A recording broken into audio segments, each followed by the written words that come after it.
Let's be honest, you didn't get into business. You didn't trade your 9 to 5 to work 100 hours a week for yourself. You've probably seen that meme going around the internet. And that is the truth. There's nothing worse than being chained to your business. Can you share your experiences scaling with and without employees? If you want A players, I tell you right now, they're not going to be cheap. And that makes so much sense because they're going to be the best. They're going to bring a lot of knowledge, a lot of information. Once you outsource marketing, it gets very generic, and then you'll have a bunch of people that sound like you because they're probably doing marketing for a few people as well.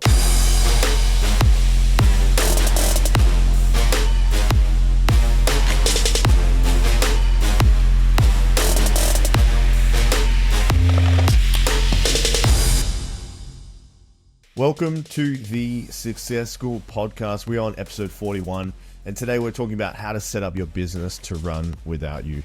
Steph, how are you feeling today? Are we excited for this? Guys, it has been a moment.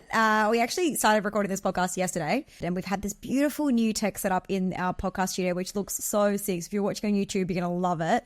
But it has been a bit of a technical nightmare, hasn't it, for us? So we got halfway through recording yesterday and the camera cut out and then we couldn't do anything about it. So I feel like getting set up takes us like an hour. Yeah, it takes a long time. Yeah, it's not easy trying to be a professional. Like it was easier when we just used our iPhones and had crappy mics, but we do all this for you guys.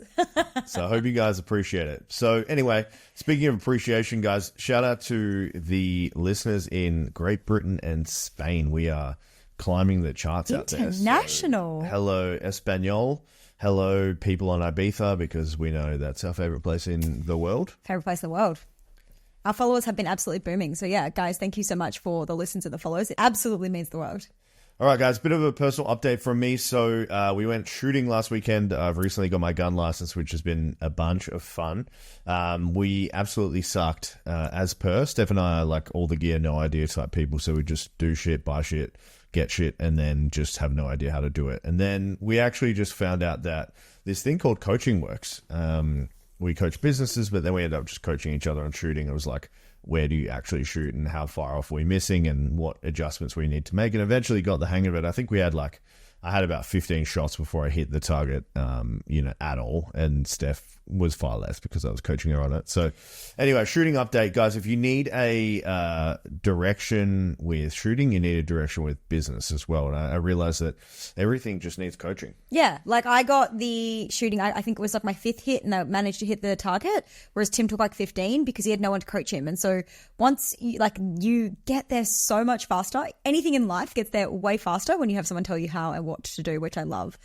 My personal update, I spoke at an event just a couple of weeks ago, and I shared a very vulnerable story about some hardship that I've been going through the last couple of years. And I actually thought to myself before going on stage, like, oh my gosh, everyone's going to think my life is such a freaking mess. And they're going to think I'm a mess, and they're going to think that I'm a fraud. And I had all these kind of stories about what people would think about me when I shared this story. And it's interesting because I shared it anyway, because at the end of the day, it doesn't really matter what people think. It is what the experience is, and I only share it so that people can feel potentially more connected or maybe see some of their own story within my story. But I think sometimes we're so hell-bent on putting our professional foot forward that we forget that humans just want to connect with other humans. And something that was really incredible for me was how many people came up to me after I spoke and were like, I had no idea you were going through that. Thank you so much for sharing that. I actually feel like, my business and my life makes so much more sense because you shared that. And we actually ended up getting clients from it as well. Like some people ended up signing up for Success School, which was so incredible. And here's me thinking, oh God, if I share the messy stuff, people are going to hate me. I'm going to lose, reputation and all this sort of stuff. And it's so funny, guys. Please, please, please, no one wants to see your perfect. Please share your messy middle. We're really seeing this as like a theme on social media right now anyway, but people don't want to just see everything so perfect all the time. So my lesson of the week was share some more stuff that was a little bit more vulnerable. Love that personal share. So we're going to get into lessons of the week, guys. So my lesson of the week is content creation can be easy. So I'm going to ask for a virtual hand up if you think content creation is hard and challenging, and I challenge that belief today. So I'm going to give you guys a little bit of a process on how to make content creation very easy. So what you're going to do is get B-roll. So the difference between A and B-roll, A is you talking to camera, B is like essentially you just doing stuff throughout the day. It could be random example here, washing the dishes, going for a walk, doing a gym workout, whatever that is. You're getting B-roll of you doing stuff. Then you're just going to put text over the top. So whether that's going to be a hook or a problem or something you're seeing right now, and then you're going to post in that text, like read the caption below. So this would be a reel or a TikTok or something like that. B-roll, text over the top, and then you point to the caption where you're going to explain. So a really simple way to create content. I've been doing this and I was able to create, a reel every 5 minutes. So I made 15 in one block. So you know what, that didn't take me that long to do 15. What's that, like 75 minutes? So great math there. Hour and a half to do 15 reels, which is incredible. So if you guys are struggling with content creation, use that hack. Get a bunch of B-roll, put some text at the top, get a trending audio on that, and you're going to do pretty well on socials. Yeah, the less perfect it is, the better is what we're seeing at the moment again. So my lesson of the week is just around, so yeah, it's great to be vulnerable, get your B-roll happening, but my lesson of the week is that we have actually been doing a little bit of work on Sundays lately. And what I mean by work is like just catching up on those like shitty little life admin tasks. So just things like paying the bills and ordering my groceries for the week and, just doing my little like admin emails and responding to things that I've been needing to respond to. And it has just been so freeing to go into my Monday and the rest of the week without so much on my to-do list. And what it's actually meant for me personally is that I just have more space in the week. I feel less rushed. I'm hitting less of those like adrenaline highs because I'm not getting into a fight or flight response because I'm like, it gets to like midday on a Monday, Tuesday, Wednesday. And I'm like, I'm kind of done because all my little like crappy tasks that just linger over you have already been done. And so I highly recommend, guys, like, when you're in the middle of your week, when you've got heaps to do, when you've got to respond to a lot of stuff, when, people are online and your clients are hanging out online and those sorts of things and they're expecting responses from you, it's really hard to like prioritize getting the shitty admin done. But it hangs over you and it feels like you're running behind all week, which is not good for your energetic. And so what I highly recommend is to just spend an hour or two on a Sunday just getting some life admin done so you can go into your week and breathe a little easier. Guys, just a reminder, if you're watching on YouTube, hit that subscribe button. We love all the engagement and followers we're getting on YouTube. So thank you, guys. I think we're up to like 89 or something subscribers. Hashtag famous. Yeah, we're fucking killing it. Okay, so we're going to get into our topic today. This is how to set up your business to run without you. Because let's be honest, you didn't get into business. You didn't trade your 9 to 5 to work 100 hours a week for yourself. You've probably seen that meme going around the internet. And that is the truth. There's nothing worse than being chained to your business. And like Tim and I have done this so many times. We've chained ourselves down. We've got ourselves locked in. We couldn't take holidays, couldn't take breaks. Like felt like we were just working all the time. And you get to a point where you start to wonder, what is it all for, right? And so you need a business. Like you didn't get into business to work more, you got into business to work less, okay? And while it is really common that when you start business, you will have to work pretty hard in the initial phases to get it off the ground, over time and over a couple of years, it should get easier because oftentimes we stay working for no reason, just out of habit. And so today we're going to walk through some of our top tips for how to set up your business to run without you. All right, guys. So our first teaching point is hire A players. Okay. So when you hire B and C players, which is a contrary to this, the average standard of your team tends to fall to that level of the B and C players. Bs and Cs also give you substandard work. They take sick days. They make excuses. They miss deadlines. All that not good stuff that Bs and Cs bring. An A player lifts the standard of your team, and that starts with having a great VA. So I feel like you need a great VA that's an A player. And that really sets the tone, especially in that small business world, on creating success or building a business that runs without you. Also, guys, A players attract A players. So you will not attract A players into your company or organization if you are a B or a C as an entrepreneur yourself. So this is a big lesson. It has been a lesson for us. The further Steph and I have gone in business in the last couple of years, the better quality we have attracted, where we've actually started attracting people that are better than us in certain areas of business, which is also great. So A players for us are really important, and they're a really important part of scaling a business and having it run without you. Okay, if you've got a lot of B's, C's, D's, E's, and F's in your organization, you're going to find it really hard to step away from the tools or the day-to-day running of the organization. And I want to touch on, this is something that we speak about in a lot of different ways in business. And the A players I want to really speak to, the A players attract A players. So like, us being an A player is going to be more likely to attract someone who is an A player. I want to just speak into that really quickly because if you look at your ideal client, often we like build out these ideal clients as well. And we're like, we want this perfect person, she's driven, she's motivated, and she's going to have all this money and she's going to be, okay, but is that person going to want to work with you?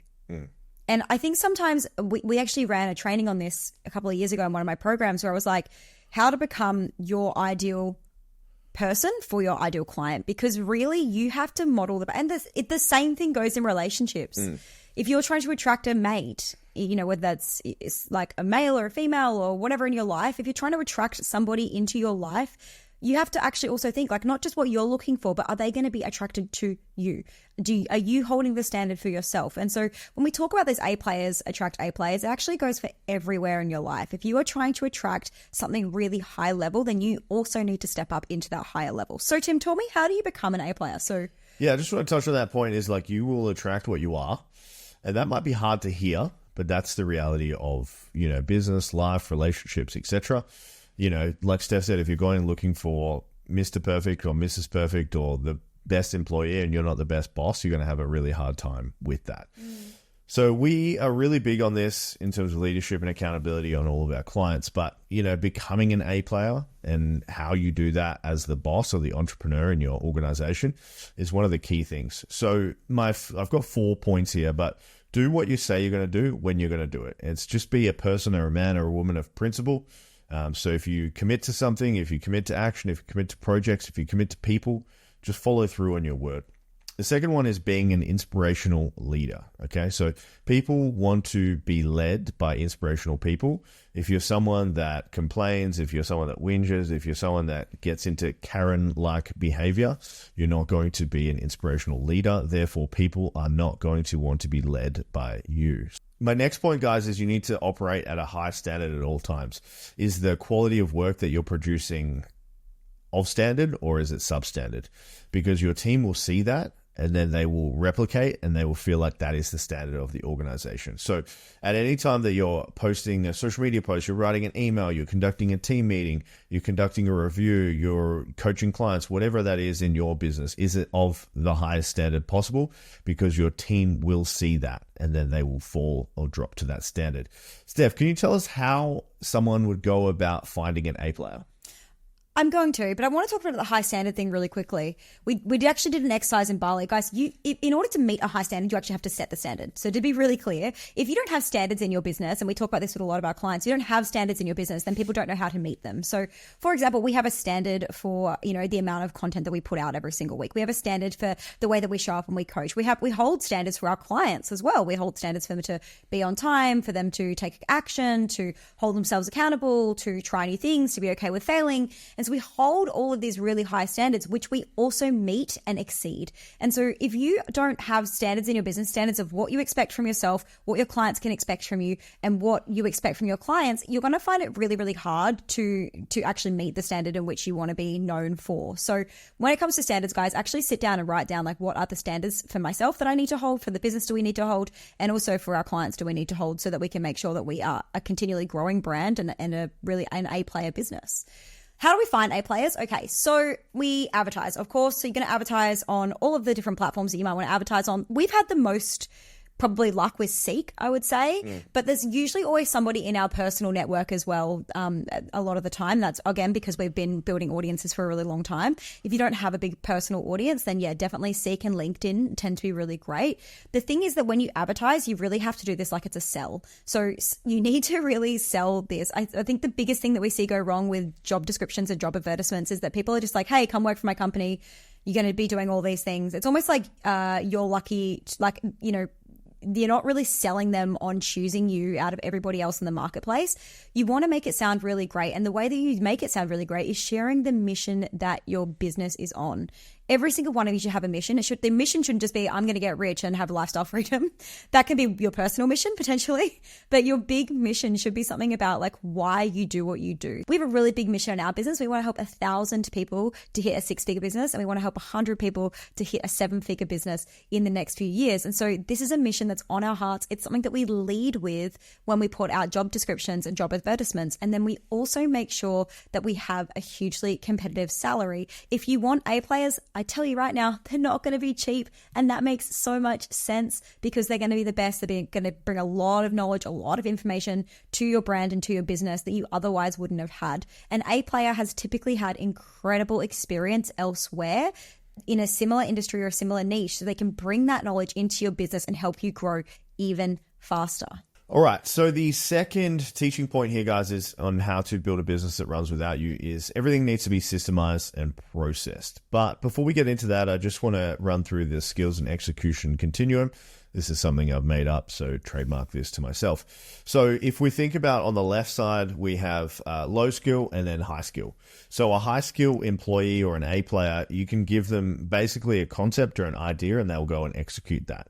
But the least skilled they are, the more processes and procedures you'll need to have. The classic example of this is McDonald's, where they can have a 14-year-old that can basically run and be the manager of a McDonald's restaurant because their processes and procedures are so detailed and simple, okay?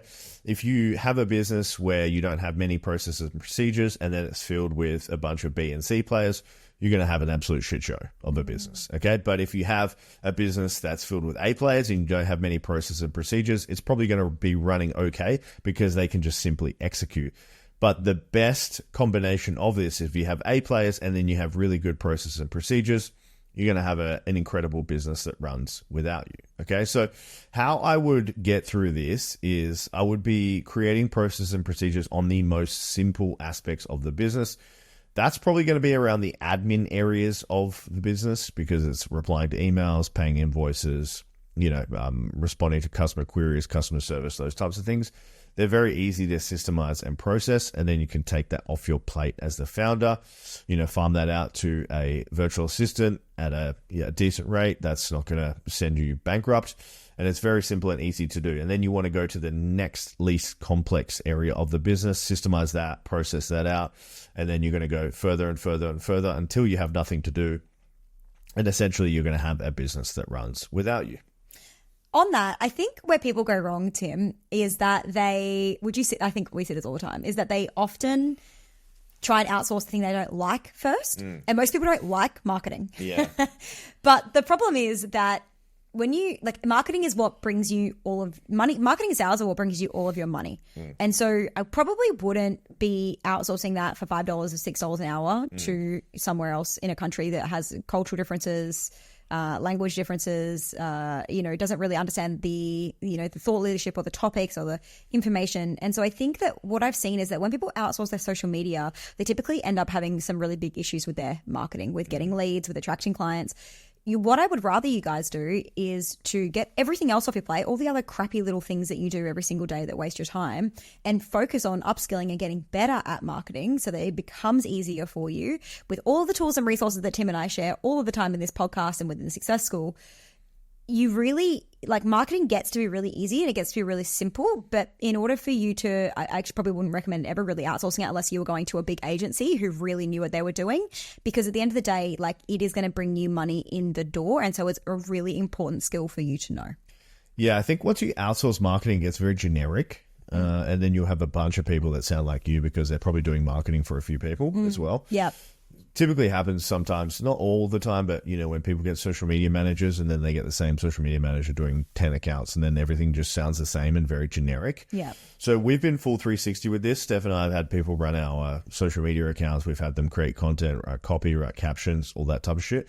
It just doesn't work super well. We've seen there's the soul piece missing from it. And, it sounds really, esoterical or philosophical, but the effort and the energy you put into content is felt through the people that are consuming it. And if it's someone else that puts the energy or effort into it, it feels a little bit generic or it doesn't feel authentic to the people. So, Steph and I have done this multiple times, but the content that we write ourselves does way better than when someone else does it. That goes for email as well. And it also goes back to that integrity piece that you spoke about earlier. It's if for a little while I had someone else doing my content and it was very good. Honestly, to the naked eye, you probably couldn't tell, but I felt it and I felt out of integrity for sharing information. And when it was getting posted, it felt good. It just didn't feel 100% good.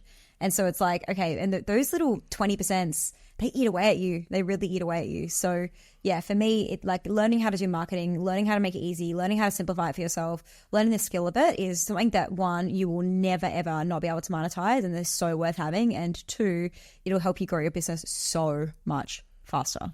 Just on that sales point, we outsource sales in our company, which is great. I have recently just taken over sales in the gym. and I am dominant compared to the sales previously. So I've 5x'd our best month in the last 2 years, and that is with minimal effort. I think everyone just kind of wants to get out of doing the work, quote unquote, the work. And I'm guilty of that as well. But it's funny, once you step back into it, you probably realize that it's not as hard as you think it is. Like making sales, everyone's like, oh, I'll outsource sales. But how many sales calls are there actually that you're probably doing in your company? Like, is it that hard? Is it that much effort? So sales and marketing are two things. It depends where you're at. I probably wouldn't outsource unless I really had the financial means to do it. And it was fucking incredible. Yeah, absolutely. Absolutely. So our third point on how to get a business that runs without you is to get really logical. So in order to have a business run without you, you have to be able to step out of it and be able to, when you're stepped out of it, what's going to happen is like a lot of the time when you were growing a business, you're scaling this, and I'm so guilty of this, and I've been so guilty of this in the past. But as you are growing and scaling a business, you are going to feel very emotionally tied to it, and you will often know when things are going to go wrong because you will feel them on a really gut instinct basis. Obviously, as you start to remove yourself, you're not going to necessarily have that finger on pulse anymore, like Tim with the gym, there's a lot of the times where like we don't see some people in the gym for 3 to 4 months because we don't go to those classes and we just don't happen to bump into them because we are, ships in the night. And so in order for us to know what's going on with the business, we have to be really logical and be able to operate the business using data and statistics and really thinking things through rather than feeling things through. And actually, it's so much more beneficial for your business because oftentimes when we're responding emotionally to our business, when we're having those like gut instincts, sometimes it's the business telling you, and sometimes that intuition is right. But oftentimes, like we have made so many decisions based on these gut feelings without the logical data input, and we've completely fucked things up. Yeah. And because we were actually projecting our own emotions and telling ourselves that it was the business's stuff that we were feeling when actually it was our own shit, our own fear, our own scarcity, our own, doubts were kind of projecting to the business, and we were making irrational decisions for the business. So get really logical. So Tim, how do you stay logical? Yeah, so there are a couple of main KPIs that you need to track. Obviously, revenue and profit are the most important ones, profit over revenue. Then, number of leads per month, number of sales per month, number of yeses and nos and these types of things. So like running a business on those metrics is really important. We have about 40 metrics that we track each week, and Steph and I go through every Monday in our meeting. And then we look at the health of the business. Also, we've just recently used a tool called Seg Metrics, so SEG Metrics. Basically, what you do is you import all your data. So we import Stripe, we import ThriveCart, we import Go High Level, which we use, and then we import all of our ads that we do. And that gives us some really good data that we can look at, and we can see, how long is it taking for someone on our database to become a client, what's the average dollar value per lead that we get, how much is every lead costing us, all these types of things. We're making very informed decisions on this. I just want to give you a coaching example of this as well. So a lot of our clients, they'll come into Success School, and then they'll ask for our feedback on, said sell by chat script or said landing page or whatever it is. And they follow the process, they get it all done, and then they're like, what do I need to change? And I'm like, cool, what's the data? They don't have any data. Okay, so we can't really see what is working and not working in business without data. Otherwise, Steph and I would be coaching on emotion versus logic. So if someone comes to us and they say, here's my sell by chat script, what do you think? I'm going to go and use it 100 times and then give me the data on what steps they get to. And then we can change what's not working rather than what we feel like works. So when you operate business out of emotion versus actual data, you're going to have a hard time and you're probably never going to be successful. I would probably say that the least emotional person in business, if you were comparing one to another, is going to be more successful versus the emotional person. Agreed. And I want to give just another really cool example here is that we had a client a couple of weeks ago who was like, hey, Steph, I feel like my pricing's too high. I feel like people can't afford it. I feel like, and I was like, cool, how do you know that for sure? How do you know that, that's exactly what's going on? Like what percentage of all of the sales calls that you've been having have actually said that? And then she actually went away and did a market analysis a couple of weeks ago, and she came back to us and she was like, hey, I just found out that I'm actually the cheapest in my market right now. And I was like, awesome. So your feelings around price point were actually probably completely emotion based because you weren't closing the calls or you weren't getting the leads or you weren't closing the sales. And it's like, this sounds more like a marketing and sales issue than an offer or a price point issue, especially when your direct competitors are charging almost double what you're charging. So oftentimes, guys, your emotions will get in the way from actually seeing what the real problem is. Data is king when it comes to making business decisions. All right, so we're going to get into our listener question today, and I'm going to let you answer this one first, Steph, and then I'll chime in on some potential things that you may have missed or my experiences on this. So from Kat Arpilla, that's a great name. I had to read that before I read that out. I was like, fuck, how do I pronounce that? Can you share your experiences scaling with and without employees? Incredible question, Kat, and I can't wait to dive into this with Steph.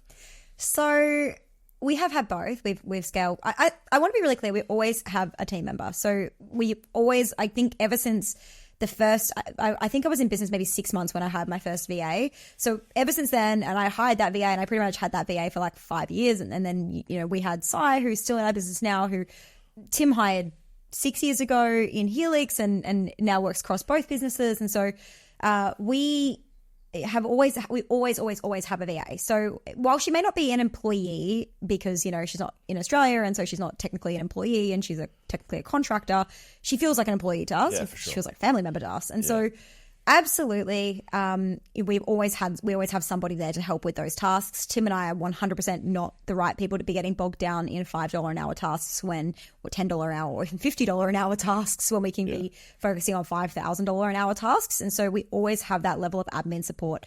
Always have done, always will do. Absolutely. When it comes to hiring other employees, I think that where my experience with it, I'm not sure exactly what answer you're looking for here, but my experience with it is that I probably do it a little bit slower. I do it a lot slower now. And, when I had my last program, my last offer, my last business, there was a lot of demand. And the only way that I could see to meet the demand was to continue hiring more team members to meet the demand of the business. And it's great to have that amount of demand. However, I just scaled it the way that everybody was telling me to scale it instead of actually checking in with myself and being like, does this feel fun for you? How's this going to look on the bottom line? What's this going to do for our profitability? How many team members can we take on before it actually really starts to impact profitability?